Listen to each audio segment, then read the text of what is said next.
Ark Raiders is an upcoming multiplayer extraction adventure developed by Embark Studios, the team behind The Finals. It's set in a lethal future Earth ravaged by a mysterious mechanized threat known as Ark. Ark is kind of like the Skynet Terminator robots. It's set to release on October 30th, and I'm excited. Very excited. This is my excited face. There's a server slam free weekend, October 19th to the 17th. You will need to buy a key to play the game at full release on October 30th, but you don't need a key to join in on the free weekend. Just visit the Steam page the weekend of the 17th. It doesn't cost you anything to check it out, so do it. Do it. Check it out. Links in the description. The hype built up around this game is incredible. I hope the game lives up to it. I've been searching for a main game for ages. Could this one be it? Time will tell. Today's video is a kind of vlog. I'm going to go through the Steam page to get an initial impression. I've never done one of these before. Let me know what you think in the comments. If it's popular enough, maybe I'll do the next one live. I appreciate you. To kick things off, I'm going to go through the media carousel to react as we go.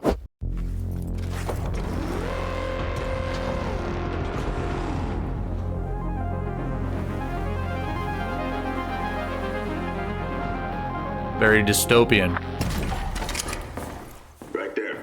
That's it? Yep, Apollo pays top coin for these. What? Why? Rubber ducky. For the kids, you know. Fine. Ducks for them, deals for me. Let's go. I got this. Like the music. Hey, Raider, you looking to blow stuff up? Time to shine. Going any day now. Get that flame working!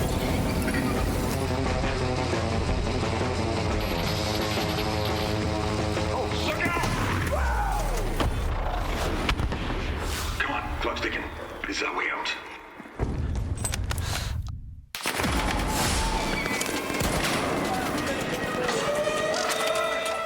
Sorry, kids.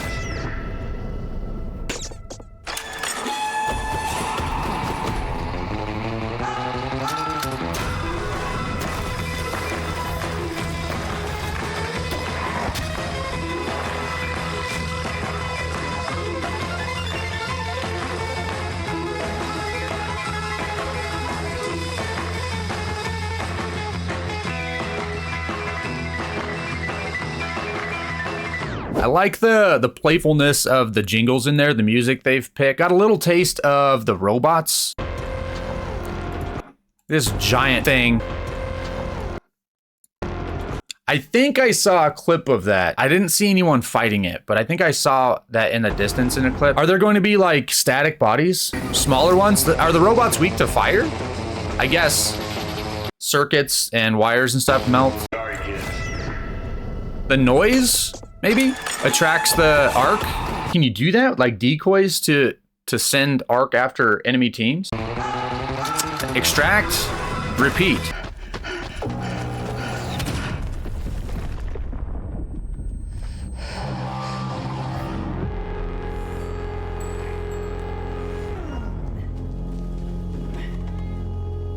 The details are incredible. Let your body settle into a slower rhythm. Tuna?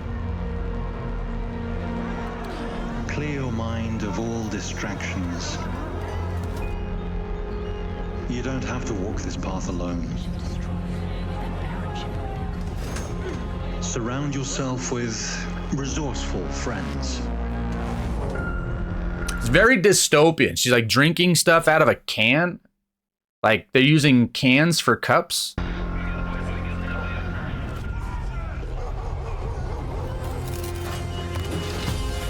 Some crafting action there, perhaps? Here, you are in control.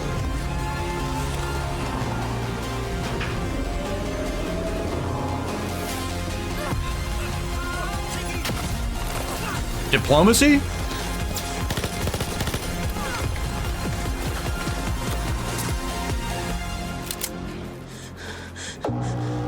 We're seeing a lot of different skins also.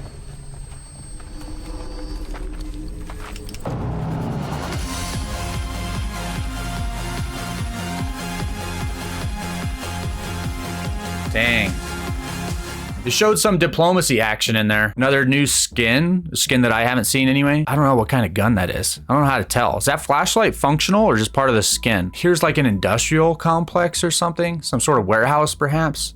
And there's woodlands also. The only clips I've seen were kind of in urban areas. I didn't see any wooded areas. Some swamp, some bayou, some Hunt Showdown meets Arc Raiders. Swampy. Can't really see much from the skins there. This definitely is not going to be like early game enemy, right? I don't know how the enemies work. Are they random? You have a chance for them to be in any raid. So maybe we'll see this and there's a chance for it to spawn. Or maybe it's always prowling around certain locations. I don't know, but definitely we'll be this person here hiding from it. A medium-sized one, larger, and something up here. This is you can see like the turbines on the side. So this is one of those flying ones. Looks like it's maybe a little bit bigger than the small ones. Bigger than the smaller ones, yeah. Okay. Using height to get an ambush. Maybe a teammate across the way, setting up an ambush down here. Maybe this is a loot thing. This rifle looks nice. The wires. I wonder if there's durability. I didn't see anything about durability. Maybe there's durability. So again, the game comes out October 30th. There are 2 editions currently. The standard edition is $40. The deluxe edition is $60. If you want to give them a little extra support, you mostly get cosmetics from the deluxe edition. With the standard with the standard edition, you get the hatchling backpack. It's a skin, I'm guessing, and the golden rubber duck backpack charm. So little things that you can attach to the backpack. We'll talk a little bit more about that in a bit. This is a pre-purchase bonus though. This is if you pre-order the game, of course.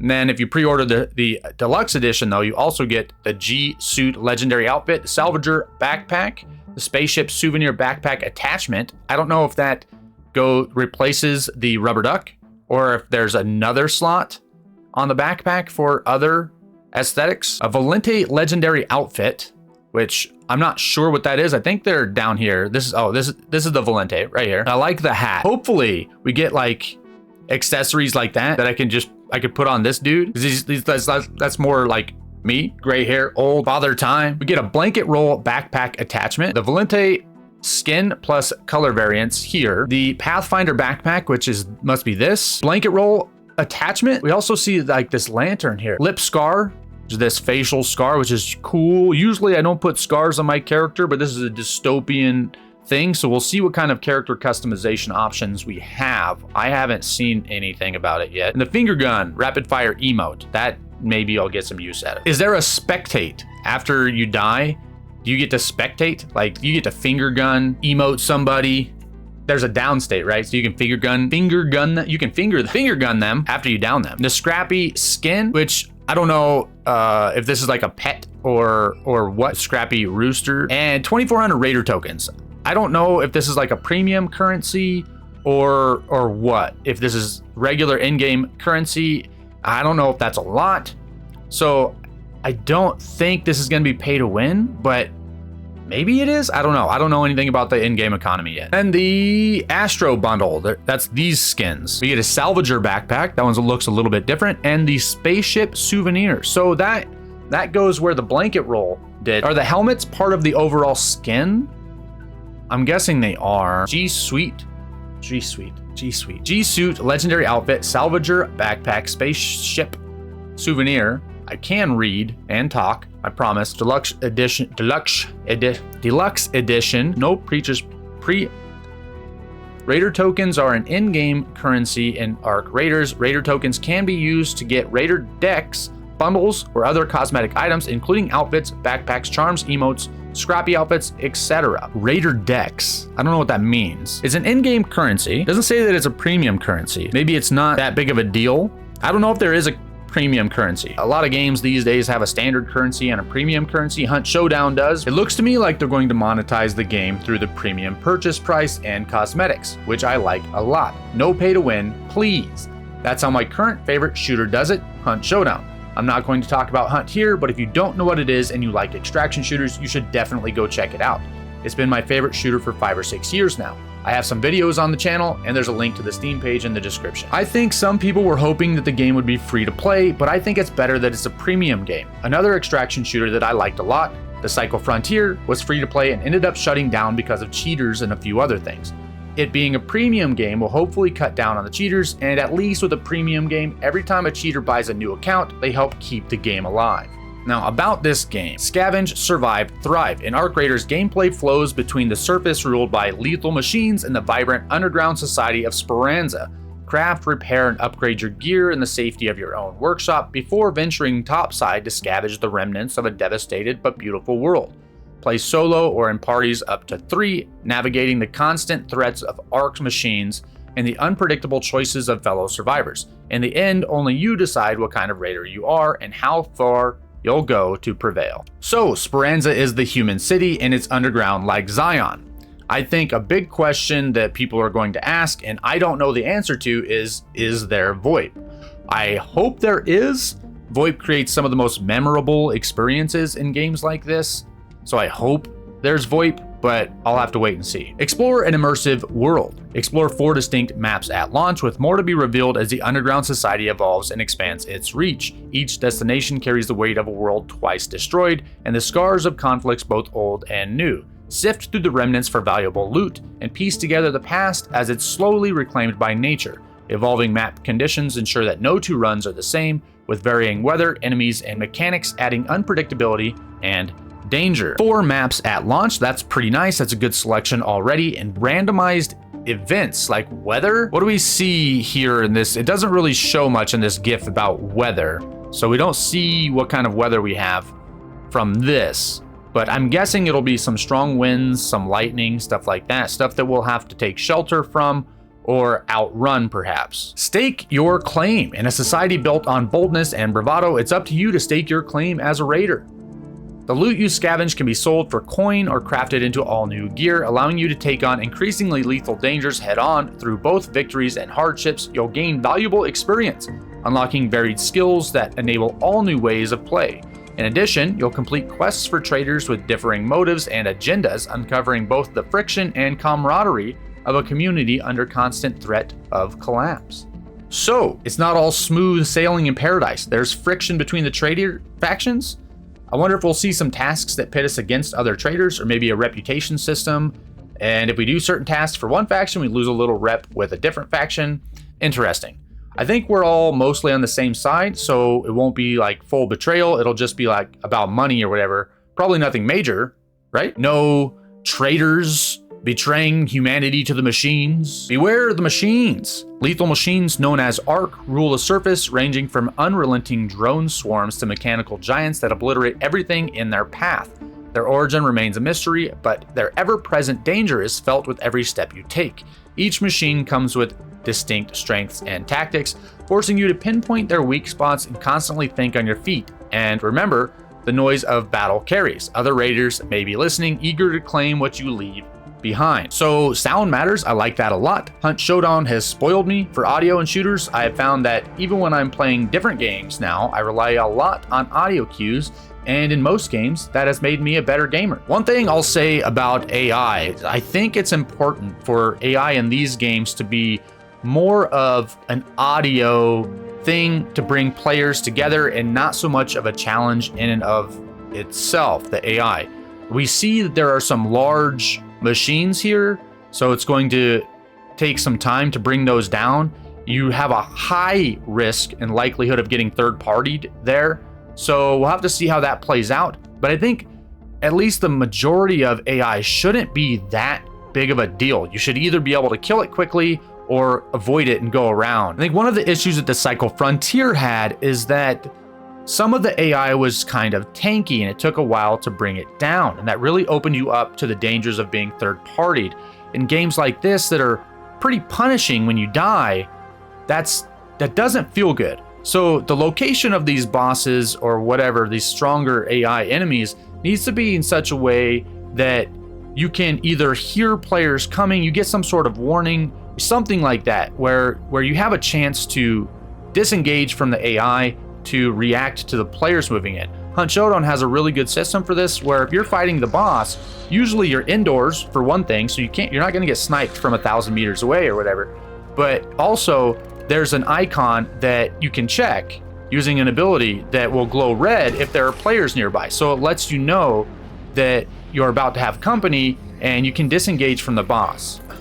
The bosses themselves aren't that difficult. They just take some time to bring down, but you get that notification that other players are around, and that makes it a lot easier to deal with. Another system that Hunt Showdown has to notify you when other players are approaching is at the extractions. There's an audio cue that lets you know that people are coming, so you don't get completely surprised and you actually have a chance to respond.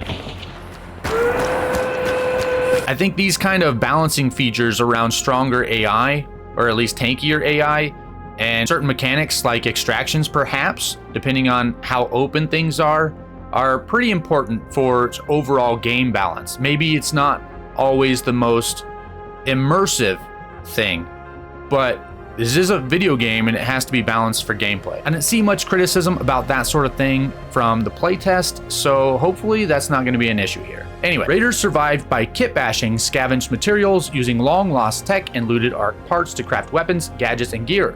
Upgrade your workshop stations and learn blueprints to craft even more advanced items, or improvise quick fixes in the field to get yourself out of a bind. As you make a name for yourself, you'll be able to measure your skill against other raiders by taking on trials, rising through the leaderboards to earn valuable rewards. So what is kitbashing?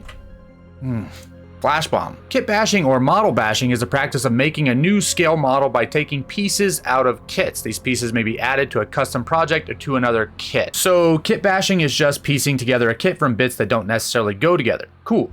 Upgrade workshop stations. So I'm guessing we'll have some sort of hideout mechanic in the game. I like that as long as it's not too much of a grind.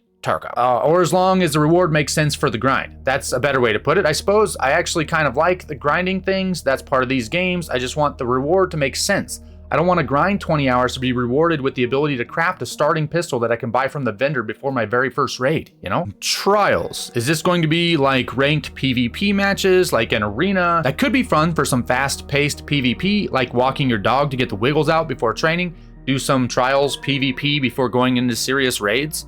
Let's see. Quests. Here we are. The meat and potatoes of the genre. In Speranza, everyone has an agenda, and the traders are no different. They'll send you topside on missions in exchange for rewards, slowly revealing more about who they are and what they want for Speranza's future. Complete quests to earn gear, crafting materials, and XP to level up your raider and unlock new skill points. This is pretty much what you expect. The main story and lore will be experienced through these quest lines, I assume. I love tasking.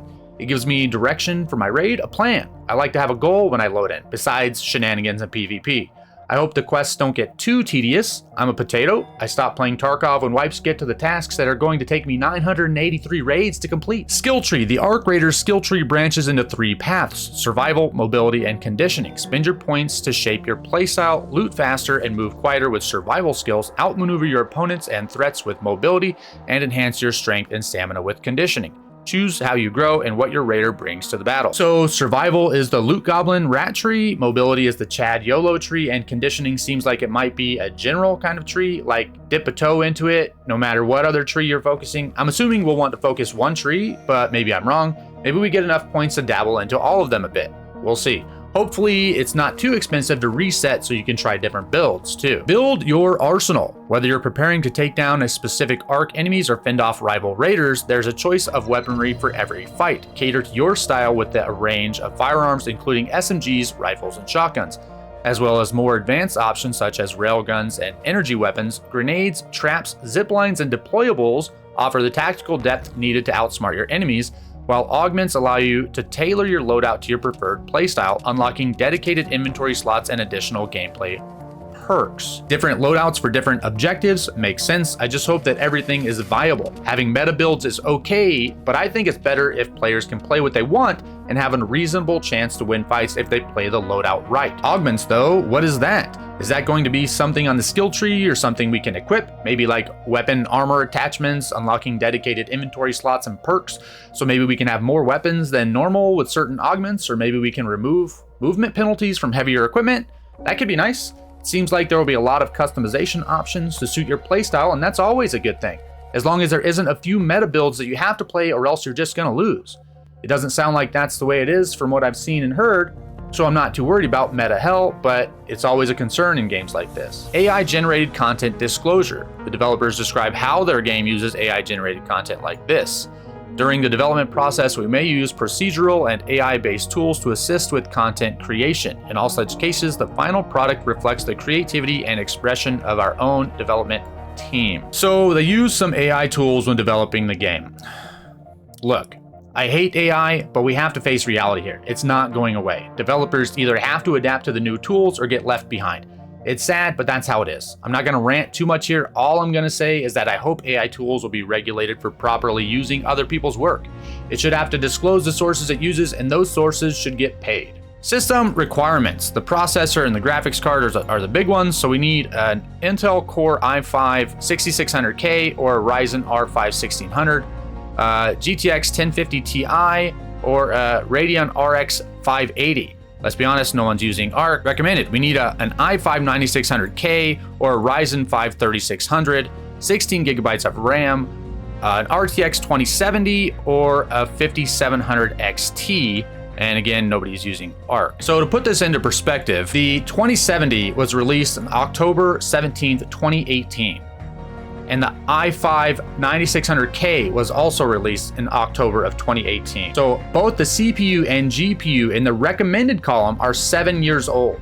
This is really impressive. As someone who has struggled to run some newer games while recording content, PvE2, I am truly appreciative. Okay, that's enough yakking for one video. I'm really excited for Arc Raiders. Hopefully I'll see you in the Rust Belt. If you enjoyed the video, be a bro and click the like button. Subscribe if you want to see more Arc Raiders content. Thanks for watching, and I'll see you in the next video, where I talk about progression wipes and the Expedition project.